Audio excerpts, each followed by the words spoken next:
नमस्कार।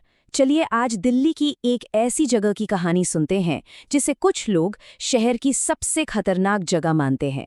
ये कहानी है एक बेहद खौफनाक रात की। तो सवाल ये है कि भारत की राजधानी में आखिर वो कौन सी जगह है जिसके बारे में इतनी डरावनी बातें कही जाती हैं। क्या सच में वहाँ कोई ऐसी शक्ति है जिससे लोगों को डरना चाहिए? तो ये जगह है जमाली कमाली मस्जिद और मकबरा। और सुनिए, ये कोई ऐसी वैसी सुनी सुनाई बात नहीं है। द टाइम्स ऑफ इंडिया जैसा बड़ा अखबार तक इसे दिल्ली की सबसे खतरनाक जगहों में से एक बताता है। पता है क्यों? क्योंकि माना जाता है कि यहाँ जिन्नों का बसेरा है। कहते हैं जिन आग से बने होते हैं, ऐसी शक्तियां जो हमारी दुनिया के साथ साथ एक अलग ही दुनिया में रहती हैं और कभी-कभी इंसानों से नाराज भी हो जाती हैं। तो चलिए अब मिलते हैं इस कहानी के मुख्य किरदार से। ये बात है साल 2010 की और हमारे सामने है अरुण, स्कॉटलैंड में रहने वाले एक भारतीय मूल के इतिहासकार। अरुण को एक खास मिशन पर भारत भेजा गया था। मिशन था दिल्ली के 500 साल पुराने जमाली कमाली स्मारक पर रिसर्च करना। लेकिन सच कहूं तो अरुण भारत आकर बिल्कुल खुश नहीं थे। उनका मानना था कि भारत के लोग बहुत अंधविश्वासी होते हैं और वो खुद इन सब बातों में जरा भी यकीन नहीं करते थे। पर उनकी यही सोच उनके इस सफर को एक ऐसा मोड़ देने वाली थी जो उन्होंने कभी सोचा भी नहीं था। दिल्ली पहुंचते ही अरुण को पहली अजीब चीज का सामना करना पड़ा। ये एक तरह की चेतावनी थी जिसे उन्होंने पूरी तरह से नजरअंदाज कर दिया। तो हुआ यूं कि शाम को अरुण ने एक ऑटो वाले को रोका और कहा, जमाली कमाली चलना है। ये सुनते ही उस ड्राइवर का चेहरा गुस्से और डर से एकदम बदल गया। वो बोला, साहब मजाक कर रहे हो क्या मेरे साथ? और बस इतना कहकर वो तेजी से अपना ऑटो लेकर निकल गया। अब अरुण को यह सब बड़ा अजीब लगा कि भाई ऐसा क्या है इस जगह में। खैर, कई ऑटो वालों ने मना कर दिया।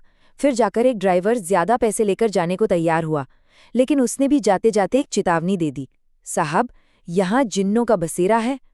अरुण ने उसकी बात को वहम कहकर टाल दिया और उसे आगे चलने को कहा। सारे परमिशन वगैरह दिखाकर अरुण आखिरकार उस परिसर में दाखिल हो गए। लेकिन अंदर कदम रखते ही कुछ ऐसी अजीब घटनाएं होने लगी जिन्होंने उनके यकीन को धीरे धीरे हिलाना शुरू कर दिया। मकबरे के अंदर की पुरानी नक्काशी की तस्वीरें लेते वक्त अरुण को अपने पीछे से एक गहरी आवाज सुनाई दी। यहाँ किस नियत से आए हो? उन्होंने फौरन पलटकर देखा तो वहां कोई भी नहीं था। उन्होंने सोचा शायद जेट लैग का असर होगा और इस बात को नजरअंदाज कर दिया। लेकिन कुछ ही देर बाद उन्हें लगा जैसे कोई फुसफुसाकर उनके पास से भागा हो। इस बार उन्हें गुस्सा आ गया। उन्होंने उस परछाई का पीछा किया। वो परछाई उन्हें सीधे जमाली और कमाली की मुख्य कब्रों वाले कमरे में ले गई और फिर रहस्यमयी तरीके से गायब हो गई। और अब कहानी अपने सबसे डरावने मोड़ पर पहुंचती है। अरुण की जो रिसर्च थी वो अब एक खौफनाक आमने सामने की लड़ाई में बदलने वाली थी। जैसे ही अरुण उस कमरे में घुसे, अचानक बर्फीली हवाएं चलने लगीं। फिर दूर से नमाज पढ़ने की धीमी धीमी आवाजें आने लगीं। अरुण ने जब बाहर आंगन में झांका तो उनके होश उड़ गए। उन्होंने देखा कि सफेद कपड़ों में लिपटे ढेरों साए नमाज पढ़ रहे थे। वो घबराकर वापस कमरे में भागे तो देखा कि कोने में एक लंबा सा साया खड़ा है जिसकी आंखें नीली चमक रही थी। अरुण डर के मारे पीछे हटने लगे।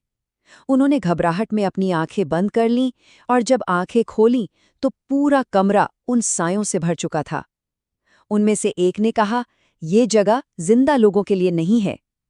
अब अरुण को यकीन हो गया था कि उनका सामना जिन्नातों की पूरी जमात से हो रहा है। उस रात जो हुआ उसने अरुण को हमेशा के लिए बदल कर रख दिया। उनका वहां से भागना और उसके बाद जो सबूत सामने आए वो वाकई चौंकाने वाले थे। अरुण किसी तरह अपनी जान बचाकर वहां से भागे। गेट के बाहर उन्हें वही ऑटो ड्राइवर मिला जो उन्हें छोड़कर गया था। ड्राइवर ने उन्हें देखकर बस इतना कहा, मुझे पता था साहब आप पूरी रात नहीं रुक पाएंगे। हर कोई यहाँ रात नहीं गुजार सकता। लेकिन असली झटका तो तब लगा जब अरुण ने उस रात की रिकॉर्डिंग को चेक किया। सोचिए, जब उन्होंने वीडियो प्ले किया तो स्क्रीन पर कुछ भी नहीं था, सिर्फ सफेद रोशनी, एकदम ब्लैंक। पर जब ऑडियो सुना तो रोंगटे खड़े हो गए। ऑडियो में आयतें पढ़ने की वही खौफनाक आवाजें बिल्कुल साफ सुनाई दे रही थी, ठीक वैसी ही जो उन्होंने उस मकबरे में सुनी थी। इस एक घटना ने अरुण की सोच को पूरी तरह से बदल दिया। अपनी फाइनल रिपोर्ट के आखिर में उन्होंने लिखा कि जमाली कमाली का मकबरा सिर्फ एक पुरानी इमारत नहीं, बल्कि एक ऐसी जगह है जहां कुछ आवाजें कभी खत्म नहीं होती। तो क्या वाकई कुछ जगहें ऐसी होती हैं जहां गुजरा हुआ वक्त और उसकी आवाजें हमेशा के लिए ठहर जाती हैं, या फिर ये सब सिर्फ हमारे मन का वहम है? इसका जवाब शायद हमेशा एक रहस्य ही बना रहेगा।